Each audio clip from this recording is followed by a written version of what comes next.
halls with boughs of holly. Fa la la la la la la la la. 'Tis the season to be jolly. Fa la la la la la la. Hi everyone, we're Alex and Mehmet from TurksWhoEat. Today we're in Strasbourg, France, and we're here to check out the oldest and one of the biggest Christmas markets of Europe. And we're going to eat lots and lots of food. And Bindi is here with us. We're going to eat our way through this Christmas market and let you know which foods we loved and which foods you might want to skip when you come visit. Let's go eat.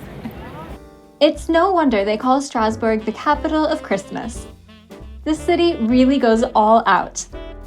There are a bunch of different markets set up all across the old historic center of the city, and every inch of this place is decorated and lit up, and it is so beautiful to walk through. Strasbourg is in the Alsace region of France, which is known for hearty, cheesy, and carby foods. We're starting off with a classic food from this region that fits into all of those categories, Tart Flambee.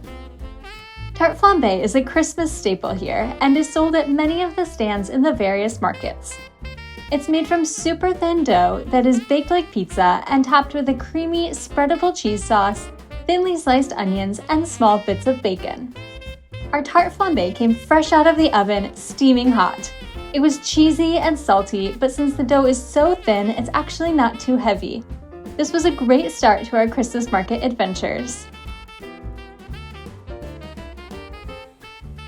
Cookies have always been a staple Christmas snack for us, and they make special types of Christmas cookies here called Bredles. Bredles come in a variety of shapes and flavors, including butter, almond, lemon, and anise. They are sold by the bagful at the market stands, and we were eager to give them a try. We bought a bag of assorted Bredle. The first one we tried was like a butter cookie dipped in chocolate, and we especially liked the chocolate part. Then we tried one with a chocolate checkerboard pattern. It was good, but pretty plain. We wanted one more before putting this bag away for later, and went with the lemon variety. This was by far the best one in the bag, but overall, these were still just kind of okay, and definitely not the most exciting Christmas cookies we've ever had. And of course, Bindi can't eat cookies, but that definitely didn't stop her from making puppy eyes at us the entire time we tried them. We were excited to see Spaetzle being sold at the markets. We absolutely love a good cheesy bowl of Spaetzle and never pass it up when we're in Germany or Austria. We got a big bowl and dug in, but to our disappointment, this Spaetzle was horrible. We don't like to talk badly about food places, but this is one of the worst things we've ever eaten, and definitely suggest that you avoid it if you're here. Maybe we just had a bad bowl, or the stand that we got it from was particularly bad, but this tasted like pasta that had been sitting in water for hours until it started to disintegrate. There was no cheese, it was just really, really bad. After the awful Spaetzle and the mediocre cookies, we were starting to get worried about the food here, so we headed off to the gourmet market in hopes that we would find something better over there. So we've been walking around here in Strasbourg from one Christmas market to another, but now we're going to... Quai de Délices, which is supposed to be the foodie gourmet market. We're going to see what kind of food they have. What they should really call this market is the cookie and wine market, because basically every stand here was selling either cookies or local wine from Alsace. And to be clear, we're not complaining about that. The cookies in this part of the market definitely looked better than the ones we tried earlier. They seemed more interesting and homemade, and you can select which ones you want to make your own assortment. Since we already had our fill of cookies, we decided to try some of the local wines instead. There are a number of booths, and most will let you take a sip before you decide if you want to buy a glass or a bottle. Alsace is most well known for its Rieslings and Gewürztraminer, but here we found many varieties available to try, including a natural Riesling which had really nice acidity and crispness. We also tried a Great Cremant, the sparkling variety from this region, which was perfectly light with just a touch of sweetness. Of course, a staple of just about any Christmas market is mulled wine, but here they make most of the mulled wine, or chaud, with white wine, since there are many white grape varieties grown in this region. They brew the white wine with warm spices and honey, and it's the perfect thing to warm you up while you wander around the markets in the cold. Smells good. I can definitely smell the honey. That's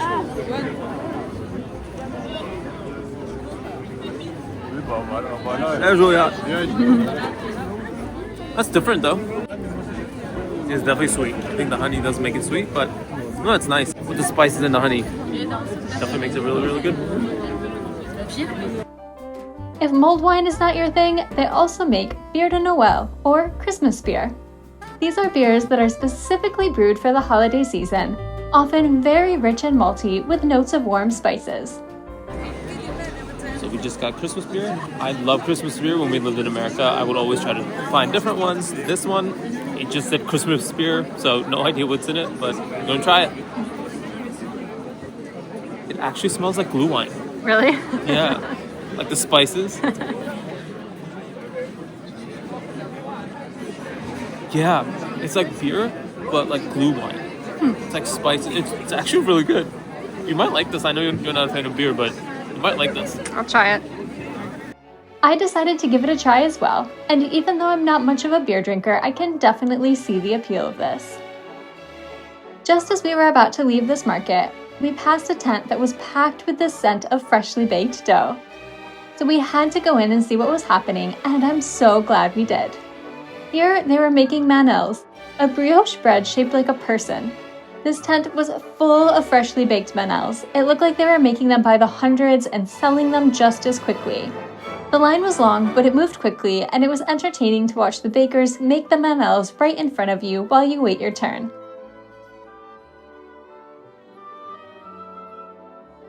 We just went into this bakery, which was freshly making manelles, which are these little person-shaped breads. This one is the chocolate chip version.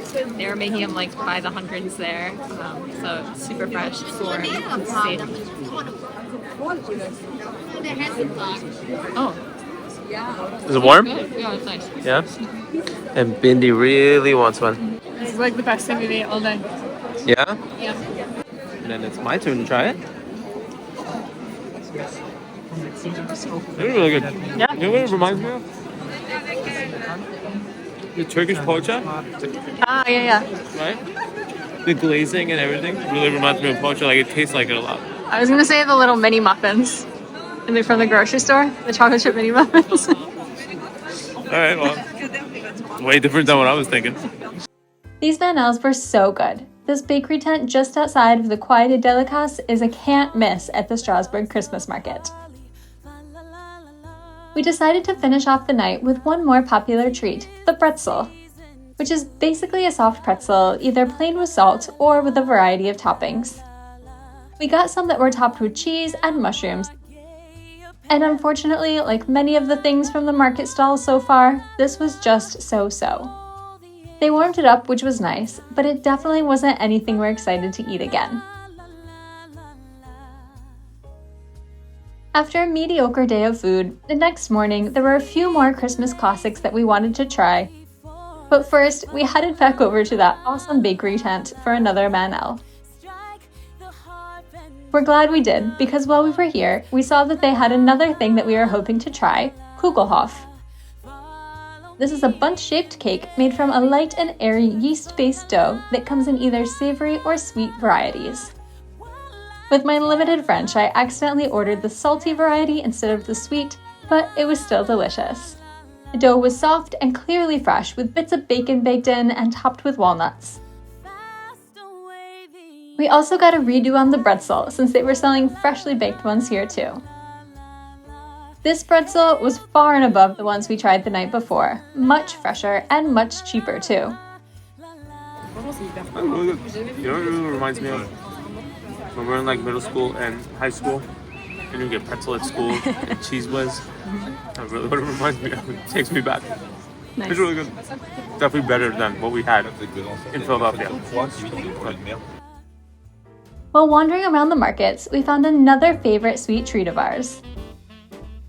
A few years ago, at a Christmas market in Reims, we discovered these chocolate-covered marshmallows and really loved them.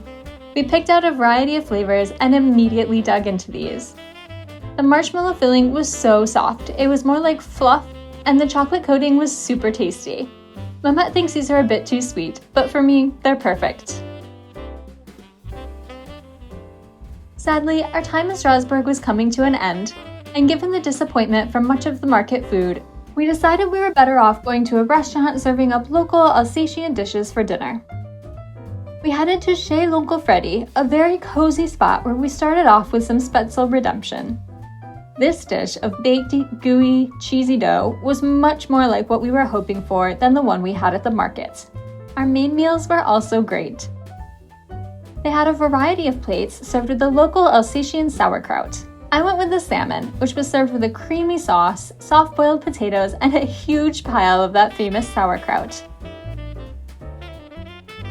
Mehmet's bowl of braised beef was served on top of even more Spaetzle with a rich and comforting mushroom sauce. We topped it all off with a huge chocolate brownie for dessert, the perfect end to our time here. We always want to be honest with you in our videos, so we want to share some reflections from this trip. Overall, Strasbourg is an absolutely adorable town with some of the best Christmas decorations we've ever seen. But as far as food goes, we think you're better off making reservations at local restaurants than eating at the market, with the exception of the delicious baked goods from that bakery tent and the market drinks. As always, Bindi tagged along with us for this adventure, and we're happy to report that the Strasbourg Christmas Market is super dog-friendly. Bindi was allowed everywhere and was admired by many people she encountered. If you do decide to visit with a dog, keep in mind that there's a lot of food on the ground, so we had to keep a close eye on Bindi to make sure she wasn't eating anything she shouldn't be. The markets also get pretty crowded, so it wouldn't be a good environment for a dog who isn't comfortable with that. And of course, it's pretty cold up here. We ended up having to buy Bindi a nice new sweater to make sure she was warm enough. What's your favorite Christmas market? Let us know in the comments below. We always appreciate a thumbs up if you enjoyed the video. Coming up, we have lots of exciting food adventures coming your way and great things planned for 2025. Subscribe because you won't want to miss out.